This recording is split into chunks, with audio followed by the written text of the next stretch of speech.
What if a single folded napkin could be the difference between life and death for the city's most feared man? In a world of shadows and secrets, where power is measured in loyalty and blood, the most unlikely person can change everything. This is the story of a shy waitress, lost in the noise of the city, and the Mafia Boss whose life hung by a thread she didn't even know she held.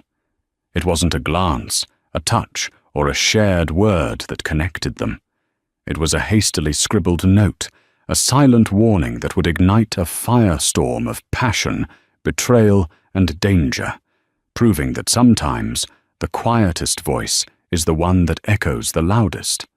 The clatter of plates and the low hum of conversations at the Gilded Spoon were the soundtrack to Alice's life.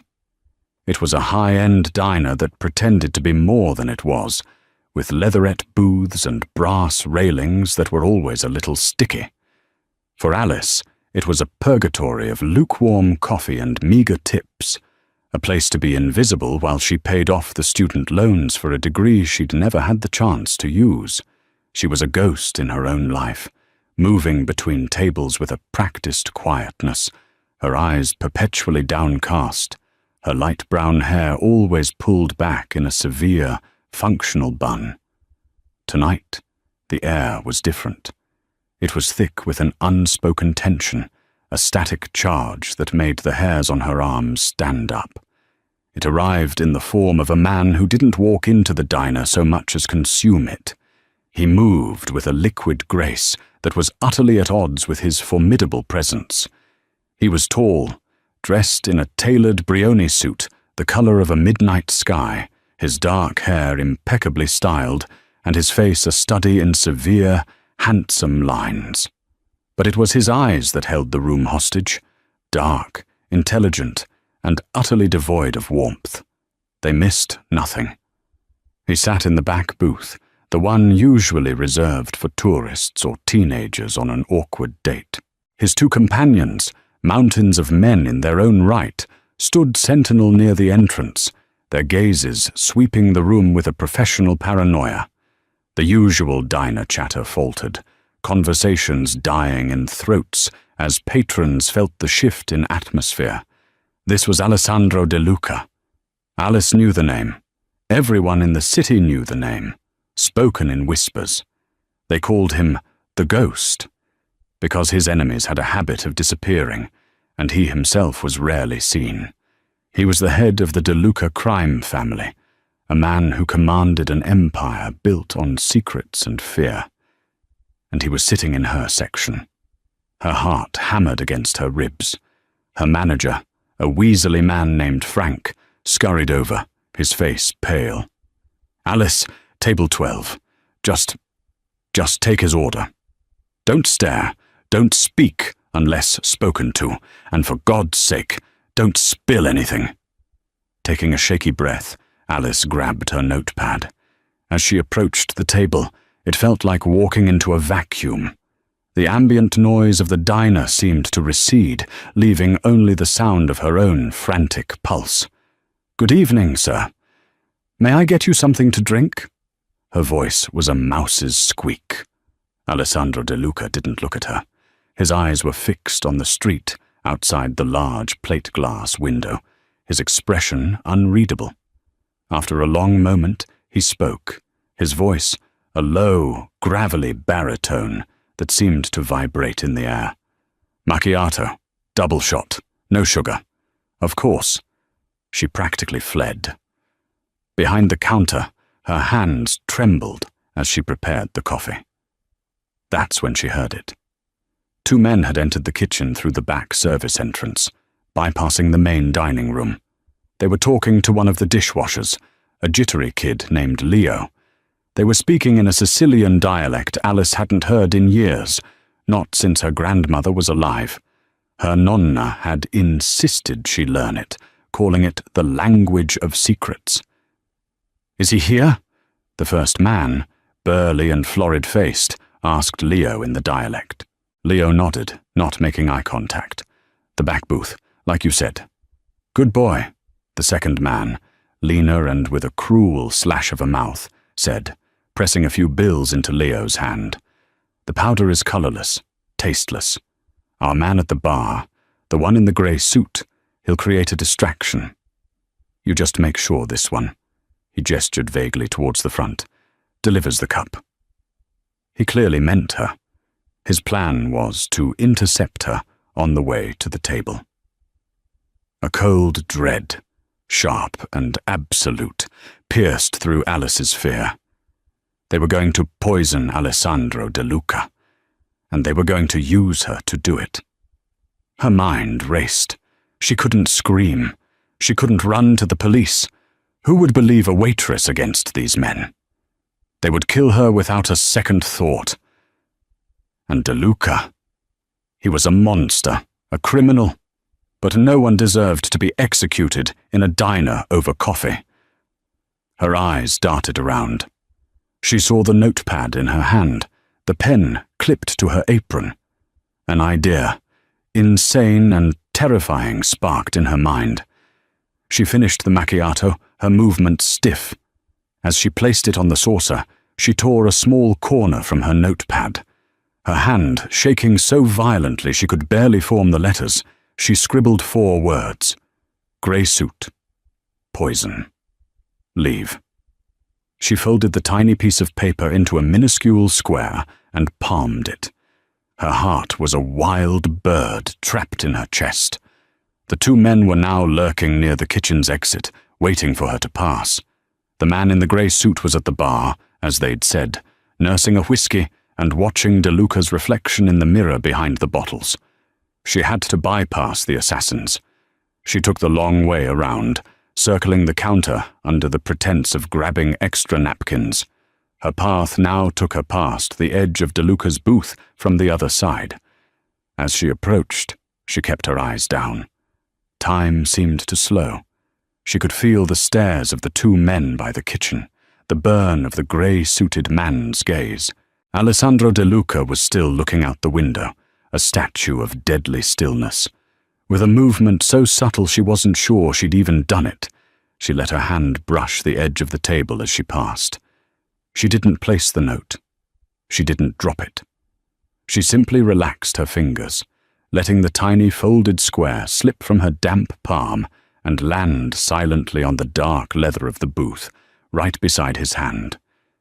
She continued on her path, her legs feeling like lead, not daring to look back. She set the coffee down on his table from the proper side, her hand leaving a slight tremor on the saucer. "Your macchiato, sir," she whispered, her voice cracking. He still didn't look at her. He just gave a curt, almost imperceptible nod. Alice retreated, her entire body screaming. She felt 100 pairs of eyes on her, real and imagined. She busied herself at a nearby station, wiping down an already clean counter, her back to his table. She waited for a commotion, a shout, an accusation. Instead, there was silence, a thick, heavy silence. Then, she heard the soft scrape of a chair. Through the reflection in the polished chrome of the espresso machine, she saw Alessandro De Luca stand up. He hadn't touched his coffee. He smoothly placed a $100 bill on the table. He hadn't looked at the note. Not that she saw. Had he even noticed it? Had it fallen to the floor? Just as he turned to leave, his dark eyes finally, for the briefest of moments, met hers in the reflection. It was not a look of gratitude or acknowledgement. It was a look of cold, calculating assessment, an inventory of her soul. It was a look that said, "I see you," and then he was gone, his bodyguards falling in around him as they swept out of the diner, leaving a wake of stunned silence and the untouched macchiato, cooling on the table. A moment later, chaos erupted. The man in the grey suit cursed loudly, knocking over his stool and shouting at the bartender. It was the planned distraction. But it was too late. Their target had vanished. Alice leaned against the counter, her knees weak, the adrenaline leaving her cold and shaky. She hadn't just served a coffee. She had stepped into a war, and she had a terrifying feeling that the most dangerous man in the city now knew her name. The ride back to the DeLuca stronghold, a penthouse that occupied the entire top floor of a sleek, black skyscraper known as the Onyx, was silent. Alessandro sat in the back of the armored Cadillac Escalade, the city lights painting fleeting streaks across his impassive face. His right hand was clenched into a fist in his lap. Inside it, he could feel the faint, crinkled edges of the tiny piece of paper. He had felt it land beside his hand, a touch as light as a moth's wing. His senses, honed by years of navigating a world where a careless breath could get you killed, had registered the anomaly immediately. He hadn't reacted, hadn't turned. Instead, he'd used the reflection in the window to see the waitress, plain, nervous, utterly forgettable, walk away. He'd seen the tension in her shoulders, the way she refused to look back. Then, his eyes had flicked to the bar, settling on a man he recognized, Julian Croft, a mid-level enforcer for the Falcone family, his most bitter rivals. Croft, in a cheap grey suit, was trying far too hard to look casual. Everything had clicked into place with chilling precision. With a movement hidden by the angle of his body, he'd swept the note into his palm as he stood. He hadn't needed to read it until now. In the secure quiet of the car, he opened his hand. Grey suit. Poison. Leave. 3 words. A declaration of war from the Falcones and an act of salvation from a nobody. The sheer audacity of the attempt in such a public place infuriated him. They were getting bolder. But the waitress, she was an enigma. How could she possibly have known? Who was she? A plant? A terrified bystander? They swept into the private underground garage of the Onyx. The moment the doors of the penthouse hissed open, Alessandro was in motion. His second-in-command, Marco Varelli, a man whose loyalty was as much a part of him as his own shadow, met him in the foyer. "Boss? What happened?" The plan was for another hour. Marco was sharp, his eyes already assessing Alessandro's grim mood. Alessandro didn't answer immediately. He walked past the sprawling white marble floors, past art pieces that could fund a small country, and into his office. The room was encased in floor-to-ceiling windows, offering a godlike view of the glittering city below. He placed the note on his massive obsidian desk.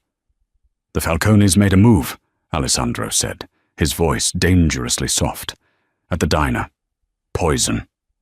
Marco's face hardened. "Who was the vector?"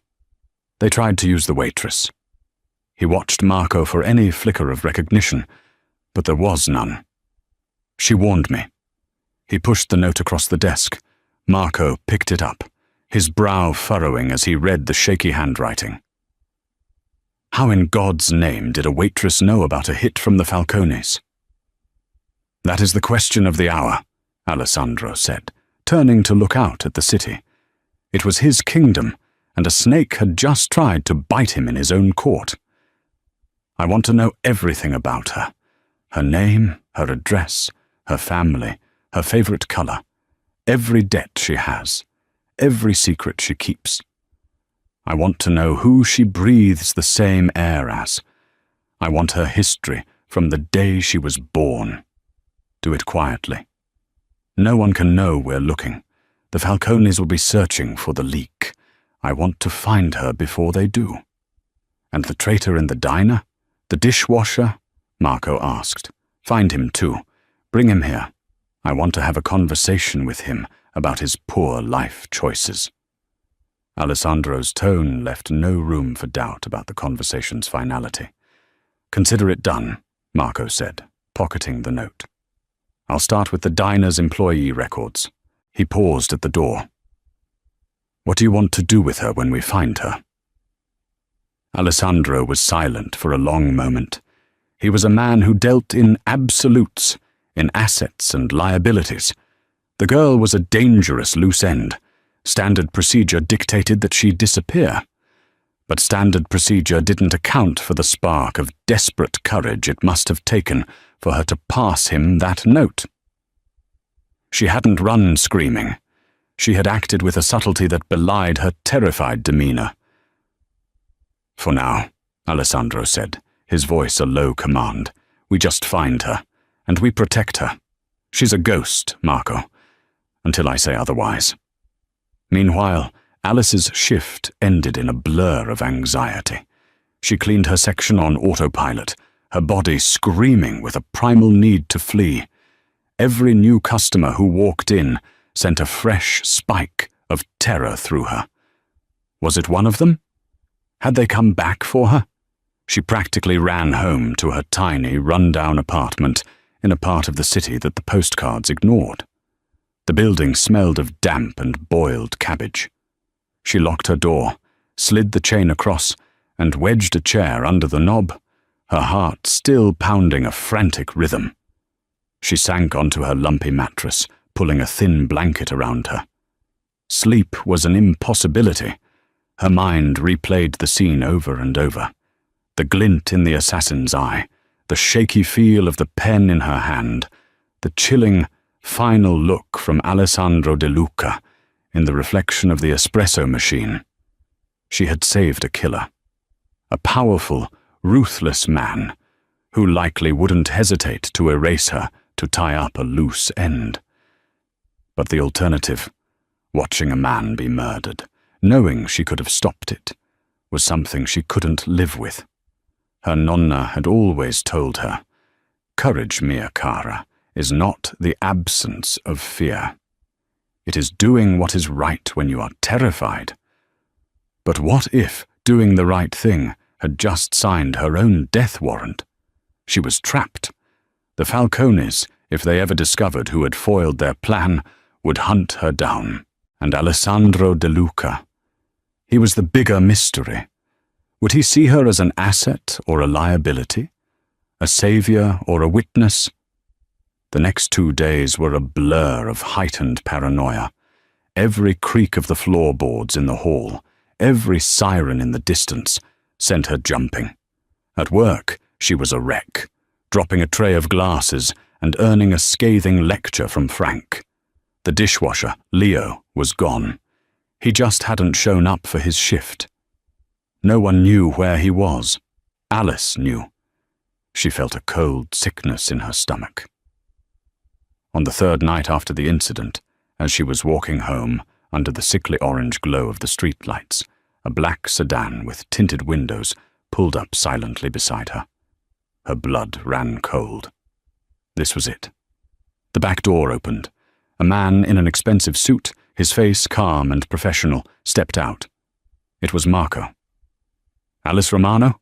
he asked. His voice was polite, but his eyes were hard as steel. Alice couldn't speak. She could only nod, her body frozen in place. "Mr. De Luca would like a word with you," Marco said. It wasn't a request. "Please get in the car. It's for your own safety." Safety. The word sounded like a mockery. She knew she had no choice. To run would be to die tired. To refuse would be to die right here on this grimy sidewalk. Numbly, she allowed herself to be guided into the plush leather interior of the car. The door closed with a heavy, final thud, sealing her in with the shadows. As the car pulled away from the curb, she watched her familiar, bleak world disappear behind her, certain she would never see it again. The ride was suffocatingly silent. Alice sat ramrod straight, her hands clenched in her lap, her gaze fixed on the blur of city lights outside the window. She didn't dare look at the man beside her, Marco, who sat with the unnerving stillness of a predator at rest. They weren't heading toward the industrial docks or a desolate warehouse like in the movies.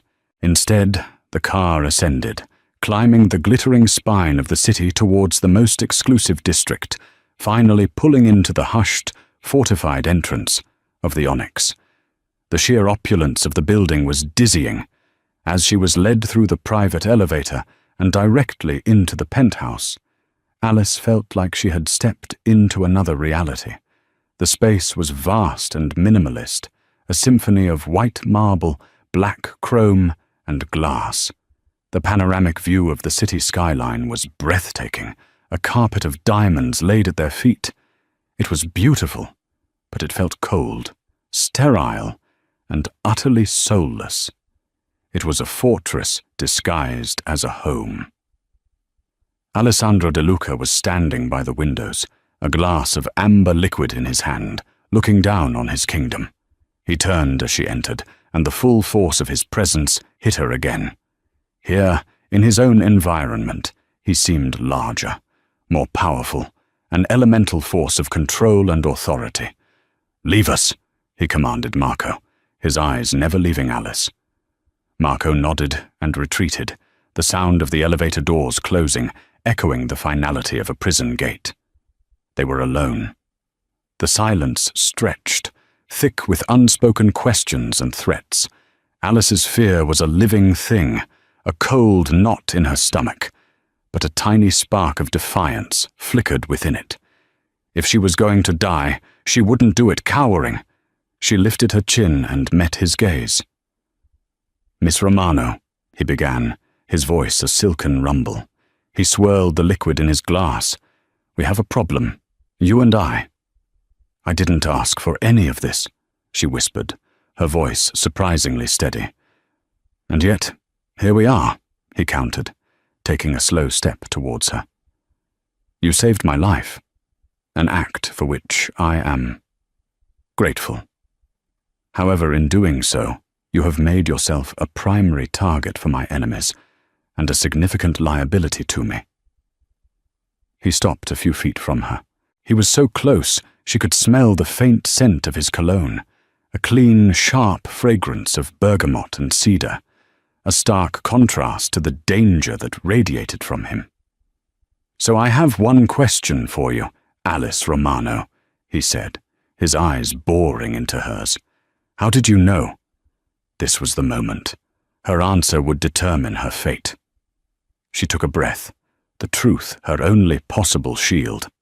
"My grandmother," she began, the words tumbling out. "She was from Corleone, in Sicily. She made me learn the old dialect. She said it was important to know the language of your roots, the language of secrets." Alessandro's expression remained unchanged, but she saw a flicker of something in his eyes. Interest. "The two men who came into the kitchen, they were speaking it," she continued. "They were talking to one of the dishwashers. They thought no one could understand them. They said a man in a grey suit at the bar would create a distraction, and that they were going to use me to deliver the cup. They mentioned poison." She finally looked away from his intense gaze, her own eyes finding a meaningless spot on the marble floor. "I didn't know what to do. I couldn't let them.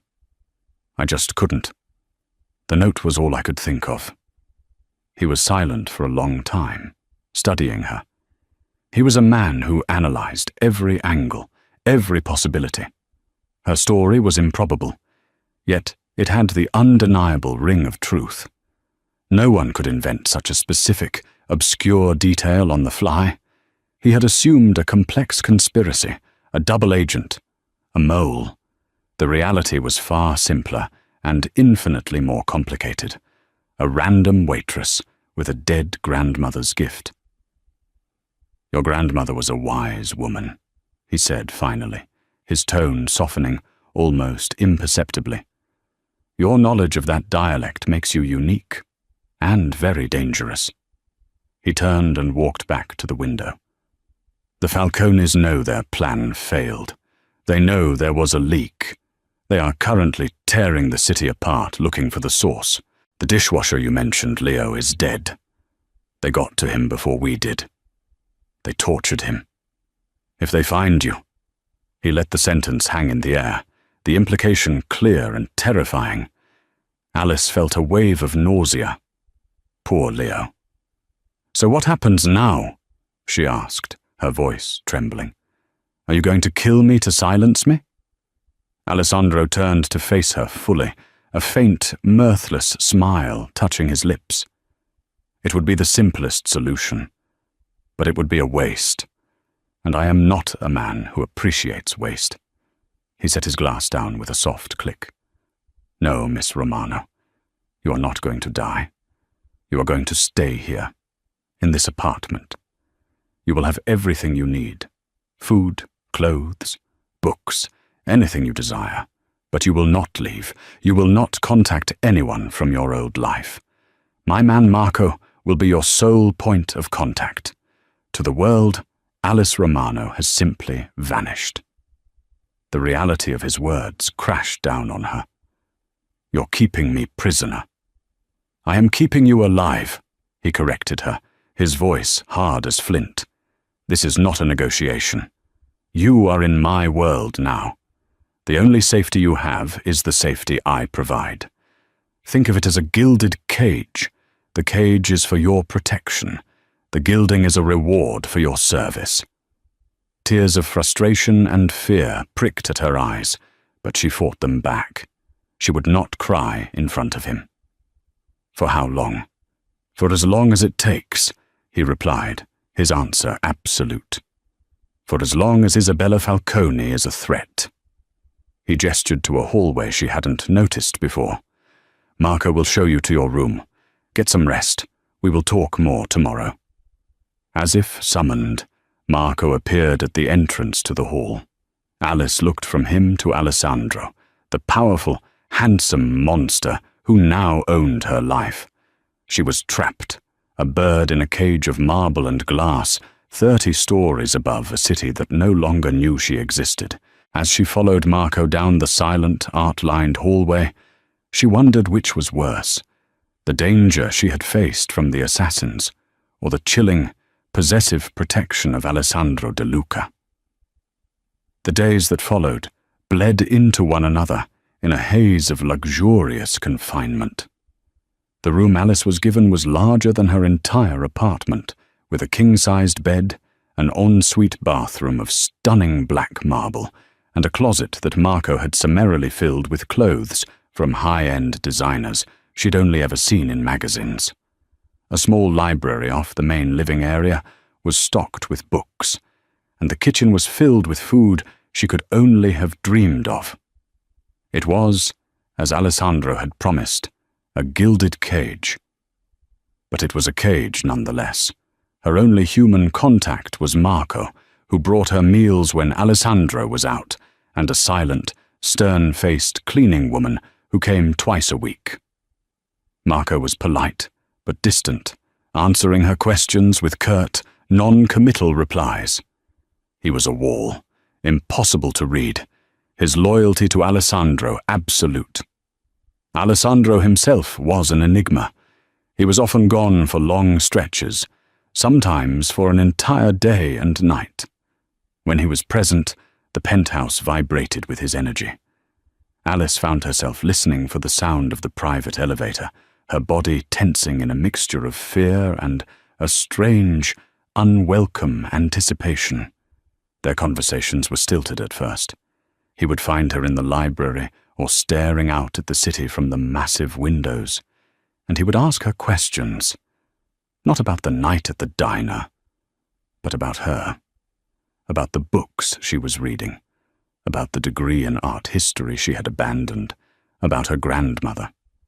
She was hesitant, guarded, but the suffocating loneliness of her confinement made her talk. She spoke of her passion for Renaissance art, for the stories hidden in the brushstrokes of a Caravaggio painting. She told him about her nonna, a fierce, loving woman who smelled of garlic and rosemary, who had filled her childhood with stories and a strength Alice thought she'd lost. Alessandro listened. He would sit across from her, his dark eyes watching her with an unnerving intensity, and he would just listen. He rarely spoke of himself, but she began to piece together a portrait of the man behind the monster. She saw the immense weight of the empire he commanded, the constant pressure of betrayal that surrounded him. She noticed the way he would rub the back of his neck when he was stressed, the slight, weary slump in his shoulders when he thought no one was watching. One evening, he came into the library where she was sketching in a notepad Marco had provided. He stood behind her, watching in silence. She was drawing the face of a statue from one of the art books. "You have talent," he said, his voice startling her. She closed the book quickly. "I'm out of practice." "Why did you stop?" he asked, his question genuine. "Life," she answered with a small, bitter shrug. "My parents died when I was 19. I had to take care of my younger brother, Liam. I took whatever jobs I could get. The diner was just the latest. Art school became a luxury I couldn't afford." "This brother," Alessandro said, his tone shifting, becoming more analytical. "Where is he now?" A pang of guilt and worry hit her. "We don't talk much. He got into some trouble. Gambling. I tried to help him, but he pushed me away. He lives somewhere downtown, moving from place to place." She hadn't spoken to Liam in over a year. The thought of him, vulnerable and alone, was a constant, dull ache. Alessandro filed the information away without comment. Instead, he pointed to the book. "Tell me about this one, Caravaggio's The Calling of St. Matthew." And so she did. She spoke of the chiaroscuro, the dramatic interplay of light and shadow, explaining how the light in the painting wasn't divine, but a harsh, realistic light, illuminating the common men in the tavern. He painted saints who looked like sinners, and sinners who could be saints, she explained, her passion for the subject making her forget who she was talking to. He saw the humanity in the darkness. When she finished, she looked up and found Alessandro staring at her, his expression unreadable. "Humanity in the darkness," he repeated softly, as if tasting the words. An interesting perspective. A strange sort of intimacy began to grow in the sterile silence of the penthouse. It wasn't romantic, not yet, but it was a connection. He started bringing her things, rare art books he had acquired, a specific brand of charcoal pencils she mentioned she liked, small gestures that spoke volumes. In return, she offered him something he likely hadn't had in years, a conversation with no agenda, a perspective untainted by fear or ambition. One night, he returned late, a fresh cut on his cheekbone and his suit jacket stained with something she prayed wasn't blood. He looked exhausted, the mask of invincibility stripped away. He went straight to the bar and poured himself a whiskey, downing it in one go. Alice found herself walking towards him. "Are you all right?" He gave a harsh, short laugh. "Define all right." He poured another. "Julian Croft, the man in the grey suit from the diner. We found him. He confirmed he was working for Isabella Falcone." Alessandro's voice turned to ice. "He also confirmed they have a source inside my organization. Someone is feeding her information." The reality of his world, violent and treacherous, slammed back into her. "The betrayal of an enemy is expected," Alessandro said, staring into his glass. "It's the betrayal of a friend that leaves a scar." On impulse, she reached out and took a clean cloth from the bar, dabbing it with some water from a carafe. She walked over to him, and with a hand that trembled only slightly, she gently began to clean the cut on his cheek. He froze, his entire body going rigid at her touch. He was not a man who was touched, but he didn't pull away. He stood perfectly still, his dark eyes locked on hers, watching her as she carefully cleaned the wound. Her touch was soft, hesitant, and utterly devoid of fear. In that moment, she wasn't his prisoner, and he wasn't her captor. They were just a man and a woman, standing in a quiet room, with the glittering, lonely city spread out beneath them. When she was done, she pulled her hand back, the spell broken. The air crackled with a tension that was entirely new. It wasn't fear anymore. It was something else, something far more dangerous. "Thank you," he said, his voice a low whisper. It was the first time he had ever thanked her for anything.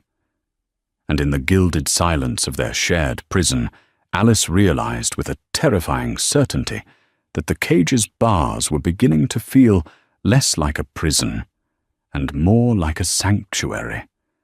And she was more afraid of that than she had ever been of him.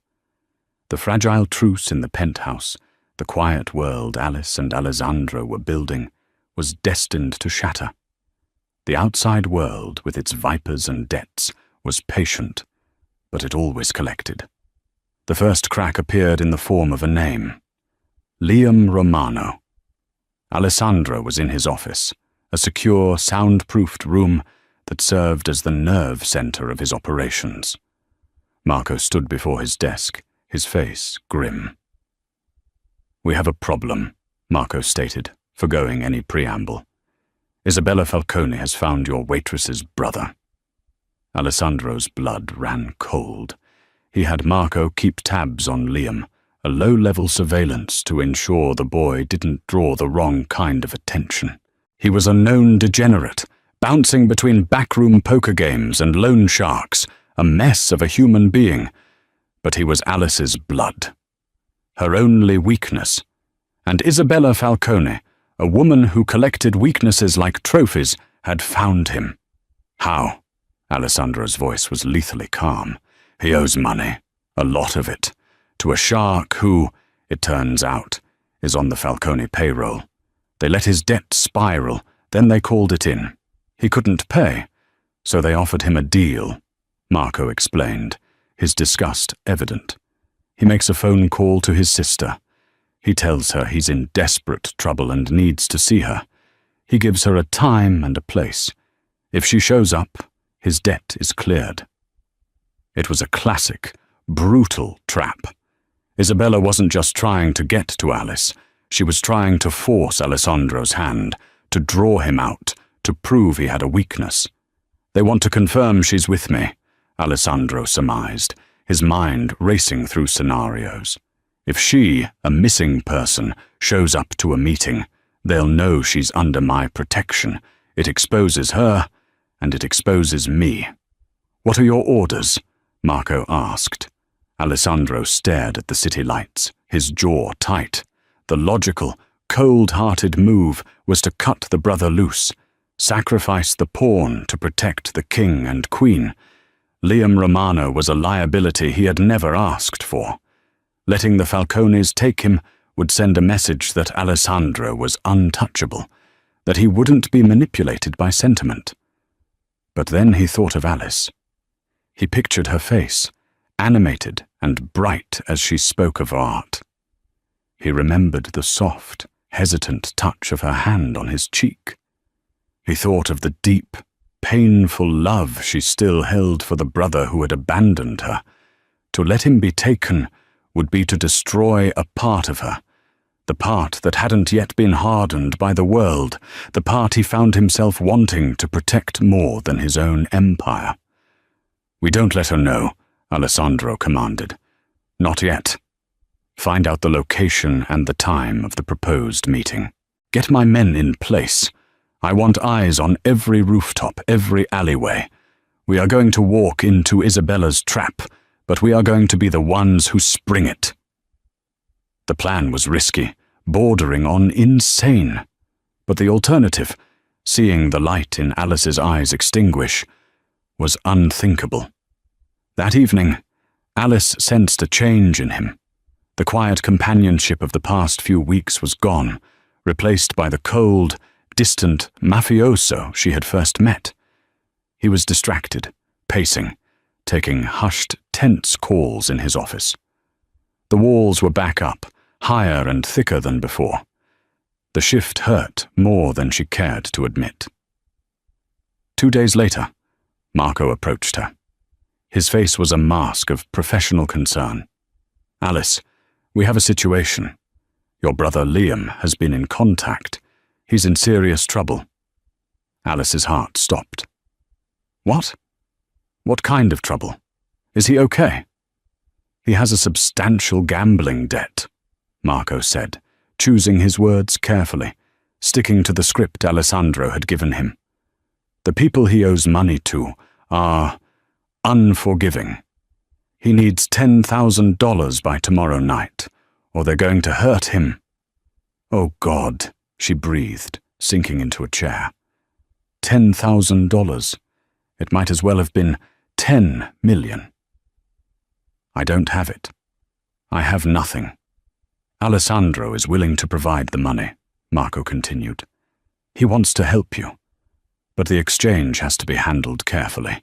You will be taken to a neutral location. You give Liam the money, you make sure he's safe, and you leave. We will have men everywhere. You will be completely protected. Relief warred with suspicion. Why would Alessandro do this?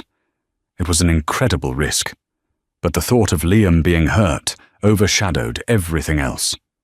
Yes, of course. Anything. The next night, the air in the penthouse was electric with tension. Alice dressed in the simple, dark clothes Marco had laid out for her. When she emerged, Alessandro was waiting. He wasn't in one of his immaculate suits, but in black tactical pants and a dark Henley shirt that stretched across his powerful chest. He looked less like a CEO and more like a soldier going to war. You will do exactly as Marco says, he told her, his voice leaving no room for argument. You will not deviate from the plan. You will not linger. You give him the bag, you tell him to disappear, and you get back in the car. Do you understand? She nodded, her throat too tight to speak. He stepped closer, his hand coming up to gently cup her jaw. His thumb brushed across her cheekbone. It was a gesture of such unexpected tenderness that it stole her breath. Be safe, Alice. The drive to the meeting spot, a desolate warehouse district by the industrial canal, was nerve-wracking. The plan was for her and Marco to go in alone, to appear vulnerable, while a dozen of Alessandro's men, including Alessandro himself, were hidden in the surrounding darkness. The chosen location was an abandoned shipyard, littered with rusted containers and decaying equipment. Liam was standing alone, under a single, flickering floodlight, looking pale and terrified. As Marco parked the car, he handed her a small black duffel bag. Remember the plan. Alice got out, her legs unsteady.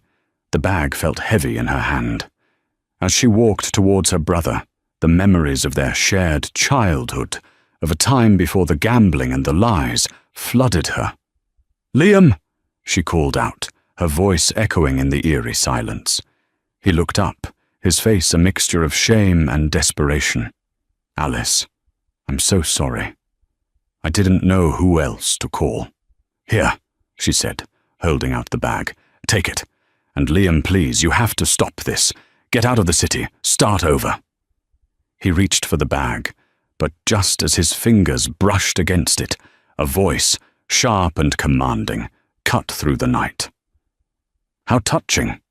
A family reunion. Alice spun around. Figures emerged from the shadows behind the containers, and at their lead was a woman. She was strikingly beautiful, with fiery red hair and eyes as cold and green as sea glass. She wore a long black coat and a smile that was all predator. This was Isabella Falcone. Liam scrambled away from Alice, his betrayal complete. "I'm sorry, Alice. They promised."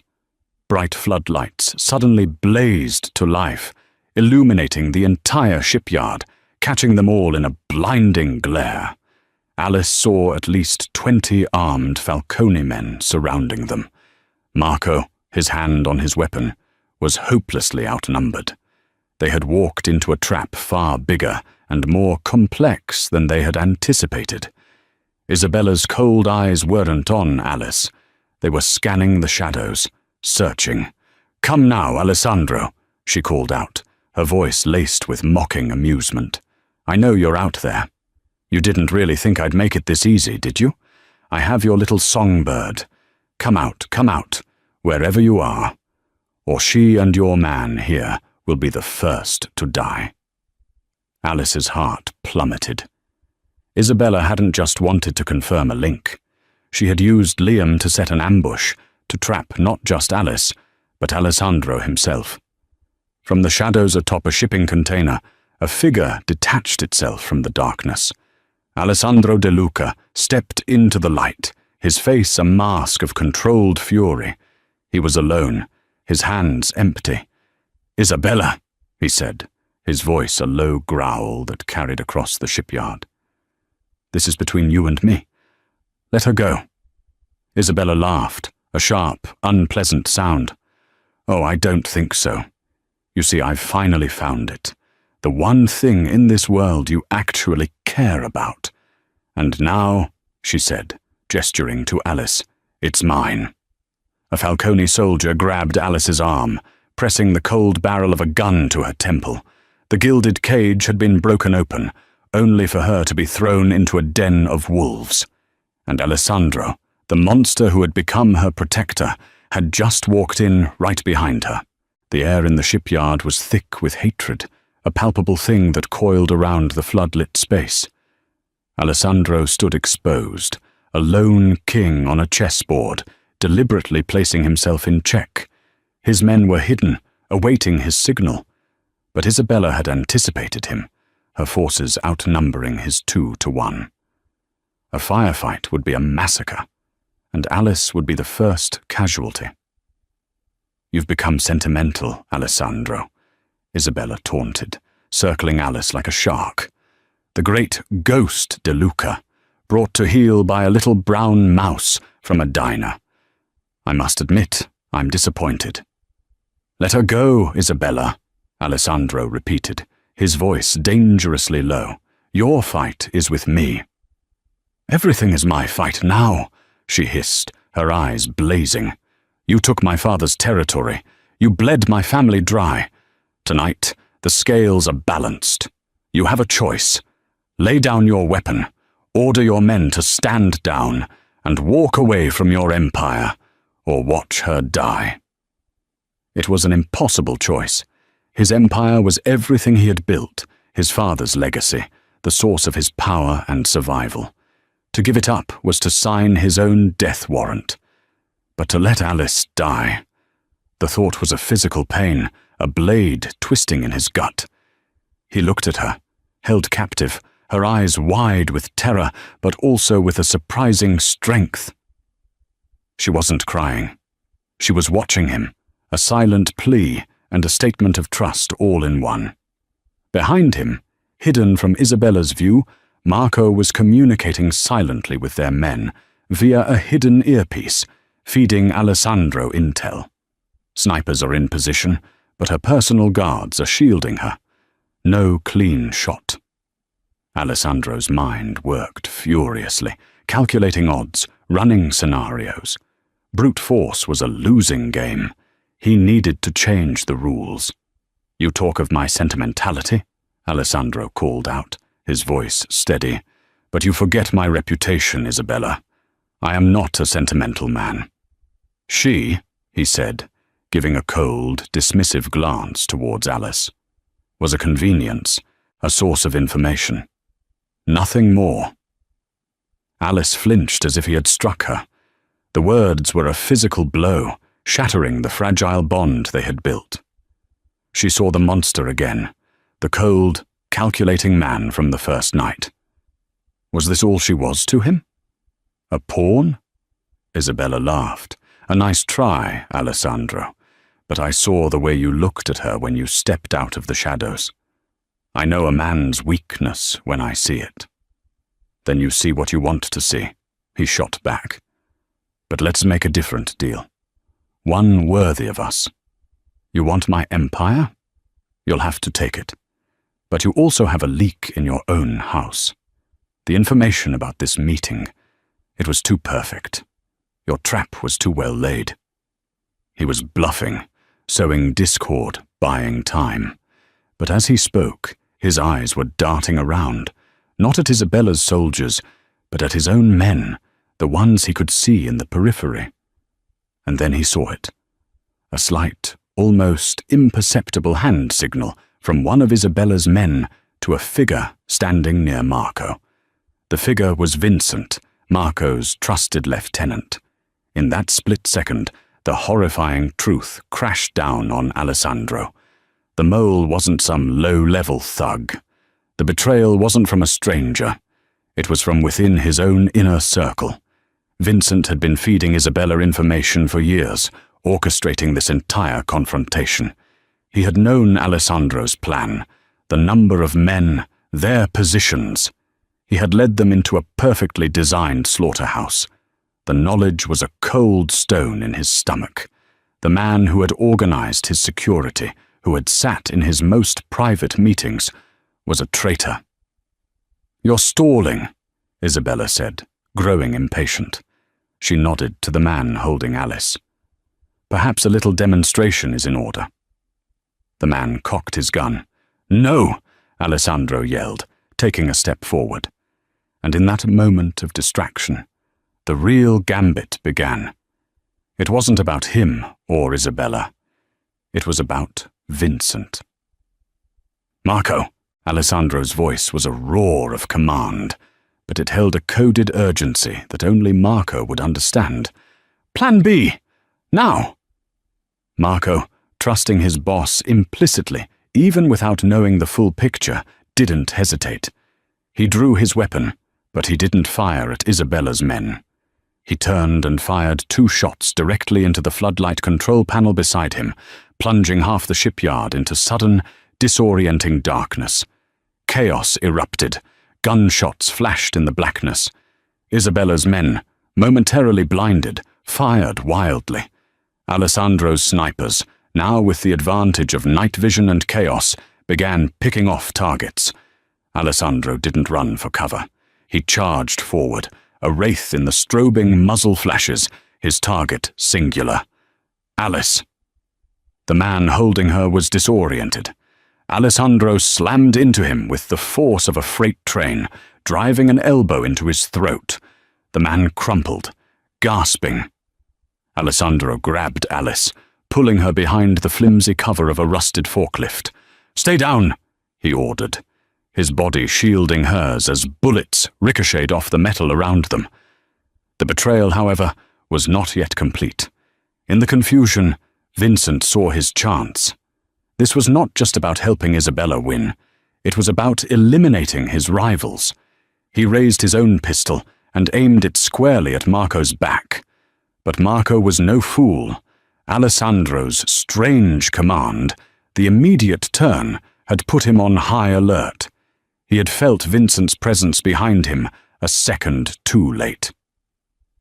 As Vincent fired, Marco twisted, the bullet that was meant for his heart tearing through his shoulder instead. He cried out in pain, but brought his own weapon around, firing a single, precise shot. Vincent staggered back, a look of shock on his face, before collapsing to the ground. Isabella screamed in rage as her perfectly laid trap fell apart. "Kill him! Kill them all!" But her men were in disarray, caught between the darkness and the deadly accuracy of Alessandro's hidden snipers. Her advantage was gone. Seeing the tide turn, she made a decision. She grabbed Liam, who was cowering nearby, and pressed a gun to his head. "Cease fire!" she shrieked. "Everyone, or the boy dies!" The shooting sputtered to a stop, leaving an eerie silence, broken only by the groans of the wounded. "It's over, Alessandro," Isabella spat, backing away, dragging Liam with her towards a waiting car. "This isn't a win, it's a reprieve. I'll be back for everything you hold dear." Alessandro rose from behind the forklift, pulling a trembling Alice with him. His face was granite. He watched Isabella disappear into the night with the brother who had sold his sister for a pittance. He had saved Alice, but he had lost a battle, exposed a traitor, and shown his greatest weakness to his most dangerous enemy. Marco stumbled over, clutching his bleeding shoulder. "Boss." "Vincent, I know," Alessandro said, his voice heavy with the weight of the night's revelations. He looked down at Alice. Her face was pale, streaked with grime, her eyes filled with a terrifying mix of emotions: fear, relief, and the deep, cutting pain of his earlier words. "Was it true?" she asked, her voice barely a whisper. "What you said? That I was just a convenience?" He looked at her, at the woman who had somehow breached the impenetrable walls around his heart, the woman for whom he had just been willing to sacrifice his entire world. In the grim, bloody aftermath of the battle, surrounded by the dead and the dying, he gave her the only truth that mattered. "No," he said, his voice raw. "It was the only lie I've ever told that I hoped you would believe." The ride back to the penthouse was a tense, wounded silence. Alice sat beside Alessandro, the space between them charged with the night's violence and his cutting words at the shipyard. His admission that he'd lied had only complicated the raw emotions between them. Back in the sterile beauty of the apartment, the adrenaline faded, leaving only exhaustion. Alessandro stood by the window, the city lights reflecting in his troubled eyes. The night had cost him dearly, a traitor in his inner circle, and his greatest weakness revealed to his most dangerous enemy. "You do not belong in this world, Alice," he said, turning to face her, his voice heavy. "My selfishness in keeping you here almost got you killed tonight. I can't let that happen again." Alice's heart seized. She knew what was coming. "I have arranged everything," he continued, his tone formal, detached. "A new identity, a passport, a bank account with enough money to live anywhere you choose. You can go back to school, have the life you were meant to have, far away from all of this. You will be free." He was offering her the door to the gilded cage. It was everything she should have wanted: safety, a future, a life without fear. And yet, the thought of walking through that door, of leaving him, was a pain worse than any fear she had ever known. This dangerous man had become her sanctuary. Tears welled in her eyes. "You're just going to send me away?" "I'm going to save you," he corrected, his voice thick with an emotion he couldn't hide. "You already did," she said, taking a brave step closer, placing her hand on his chest. "But what if I don't want to be saved that way? What if I don't want to run?" She looked up at him, her gaze unwavering. "You told me I don't belong in your world. Maybe you're right. But what if I want to?" Alessandro looked down at her, his composure finally cracking. He saw not a victim, but a woman of incredible strength who looked at him, a monster, and was not afraid. "Alice, you don't know what you're asking," he rasped. "To be with me is a life of shadows. There is no peace here." "You are my peace," she whispered, the truth of it stunning them both. "I choose this. I choose you." Her declaration shattered his final defense. He had spent his life building walls, and she had walked through them as if they were nothing. "This will scar you," he warned, his voice a broken whisper as he lowered his forehead to hers. "We all have scars, Alessandro," she replied, her fingers curling into his shirt. "I'm just choosing mine." With a low groan of surrender, he closed the final distance, his lips meeting hers. The kiss was not gentle. It was a raw, desperate claiming, a fusion of darkness and light. It was the sealing of a pact, a promise made in the heart of the storm. The war was far from over. But now, he would not face it alone. The shy waitress who had slipped him a note had done more than save his life. She had given him one worth fighting for. And so, a story that began with a whispered warning on a folded napkin became a love story forged in fire and betrayal. Alice and Alessandro's journey shows us that sometimes the greatest strength is found in the quietest souls, and the most impenetrable hearts can be captured by an unexpected act of courage. Theirs is a world of danger, where every sunrise is a victory and trust is the most valuable currency. But together, they have found a kingdom of their own, not built on fear, but on a fierce, unyielding love. What did you think of Alice's choice? Was it bravery, or was she trading one cage for another? Let me know your thoughts in the comments below. If you were captivated by this story of romance and suspense, please give this video a huge thumbs up. It really helps the channel grow. And if you don't want to miss what happens next in the world of secrets and shadows, make sure you hit that subscribe button and ring the notification bell. Thank you for listening, and we'll see you in the next story.